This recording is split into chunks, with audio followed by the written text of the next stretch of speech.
రక్షకుడును మన ప్రభునైన యేసుక్రీస్తు నామంలో మీ అందరికీ హృదయపూర్వక వందనములు. ఈరోజు దేవుని వాగ్దానము మీకా గ్రంథము 4వ అధ్యాయము 5వ వచనము. సకల జనములు తమ తమ దేవతల నామము స్మరించుచు నడుచుకుందురు, మనమైతే మన దేవుడైన యెహోవా నామము ఎల్లప్పుడూ స్మరించుకుందుము. హల్లెలూయా. మరి ఇది అంచె దినములలో జరిగేటువంటి మాట లేదా ప్రవచనం.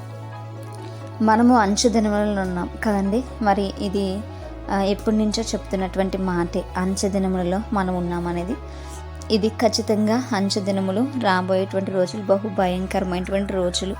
దానికి తగినట్టుగానే మన చుట్టూ కార్యాలు కూడా జరుగుతున్నాయి. ఇజ్రాయేలు హెచ్చింపబడుతూ ఉంది. మనము మన చుట్టూ కూడా యుద్ధ వాతావరణాలు కావచ్చు, మన పైన క్రైస్తవుల పైన జరిగేటువంటి దాడులు కావచ్చు, ఇవన్నీ కూడా మనకి తెలియచేస్తున్నాయి ఏంటంటే అంచె దినములలో మనం ఉన్నాము అనేటువంటి విషయాలు. అయితే ఈ యొక్క అంచె దినములలో చివరి ఆఖరిగా జరిగేటువంటి విషయం ఏమిటి అని అంటే, ఇజ్రాయేల్ హెచ్చింపబడి దేవుని యొక్క పర్వతం, సియోను పర్వతము పైన అనేక జనులు కూడుకొనుట మనం త్వరలో చూడబోతున్నాము అనేటువంటి ప్రవచనం ఇక్కడ మనకి కనిపిస్తుంది. యెరూషలేము దేవాలయం మరలా కట్టబడుతుంది.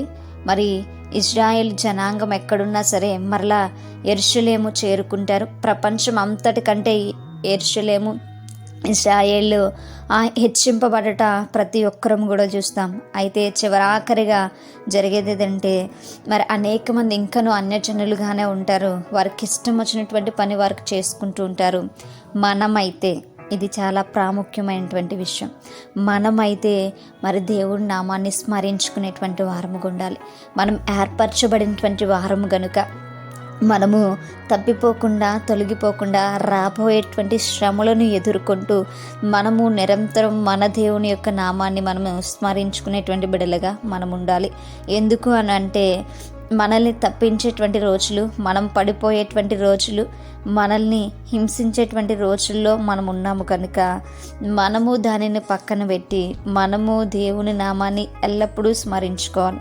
ఇప్పుడైతే ఎల్లప్పుడూ మనం స్మరించుకోలేకపోవచ్చు, మనకున్నటువంటి పనులను బట్టి, మనకున్నటువంటి ఆయా సమయాల్లో మాత్రమే మనం దేవుని స్మరిస్తున్నామేమో. కానీ ఇదైతే మనకు అవశ్యం. మనం ఎల్లప్పుడూ దేవుణ్ణి స్మరించుకోవాలి. మనము రాబోయేటువంటి దినాల్లో బహు భయంకరమైనటువంటి దినాల్లోని మనం రుచి చూడబోతున్నాం కనుక మనం ఎల్లప్పుడూ మన దేవుడైనటువంటి యెహోవాను, కుమారుడైనటువంటి యేసుక్రీస్తును, పరిశుద్ధాత్మదేవును మనం జ్ఞాపకం చేసుకుంటూ వాళ్ళని స్తుతిస్తూ ఘనపరిచేటువంటి బిడ్డలుగా మనం ఉండాలి.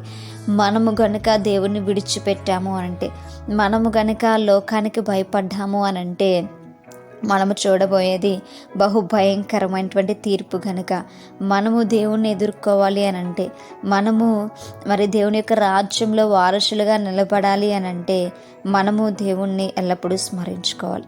మనం దేవునికి ఎల్లప్పుడూ కృతజ్ఞతాస్తులు చెల్లించాలి.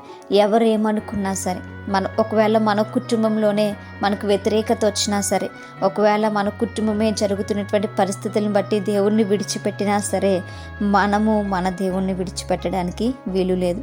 మనము మన దేవుణ్ణి నిర్లక్ష్యం చేయడానికి వీలు లేదు. అటువంటి నిశ్చయత మనం కలిగి ఉండాలి. అటువంటి స్థిరత్వంలోనికి మనం రావాలనే ఈ యొక్క వాక్య భాగములు దేవుడు మనకి ఈ రోజున జ్ఞాపకం చేస్తున్నాడు. నిజమే. ఎందుకు అనంటే, రాబోయే పరిస్థితులు ఎలా ఉంటాయి అనంటే, ఎంత ఘనులైనప్పటికీ కూడా, ఎంత విశ్వాసులైనప్పటికీ కూడా పరిస్థితులు మనల్ని ఆ విశ్వాసంలోనికి, దేవునికి దూరం చేసే విధముగా మనల్ని నడిపించబోతున్నాయి. ఇది సత్యము. కాబట్టి మనము తొలగిపోకుండా ఉండాలి అనంటే మనం ఇప్పటి నుంచే వాక్యము చేత పట్టుకుని నడిచేటువంటి వారము ఉండాలి. ఇప్పుడే ఈ విషయాలు మనం హృదయంలో భద్రపరుచుకునేటువంటి వారము ఉండాలి. ఎందుకంటే రాబోయే కాలంలో ఈ పరిశుద్ధ గ్రంథము మన చేతిలో ఉంటుందో లేదో మనం ఏమాత్రము కూడా చెప్పలేము. కనుక మనకు చేతనైనంత మట్టుకు మనము జ్ఞానము కలిగి హృదయములో వాక్యమును భద్రపరుచుకుని స్థిరమైనటువంటి విశ్వాసంతో ఇప్పటి నుంచే మనం గనుక పోరాడగలిగితే మనము ఆ ఒకానొక రోజున ఖచ్చితంగా దేవుని స్మరించుకుంటూ, ఏదేమైనప్పటికీ ప్రపంచం ఎటు వెళ్ళిపోయినప్పటికీ కూడా మనము మాత్రం దేవుని వైపే అడుగులు వేస్తాం. మన యొక్క జీవితము లేదా మన యొక్క లక్ష్యము మాత్రం ఒకటే ఉంటుంది, పరలోక రాజ్యం. కనుక మనము దేవుని స్వారూప్యంను ధరించుకునే అంత వరకు కూడా మనము మన యొక్క నిశ్చయతను విడిచిపెట్టకుండా పట్టుదలతో మరి పరిస్థితులను కాదు కానీ దేవుణ్ణి చూద్దాం. అటువంటి కృప దేవుడు మనందరికీ కూడా దయచేయునుగాక.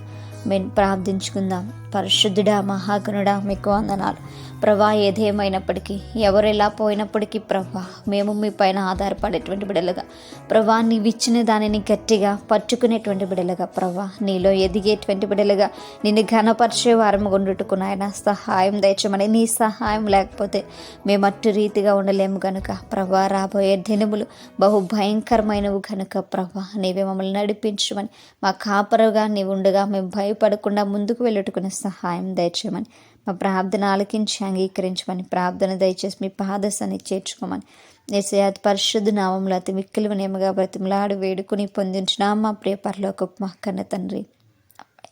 Praise the lord everyone. May god bless you all.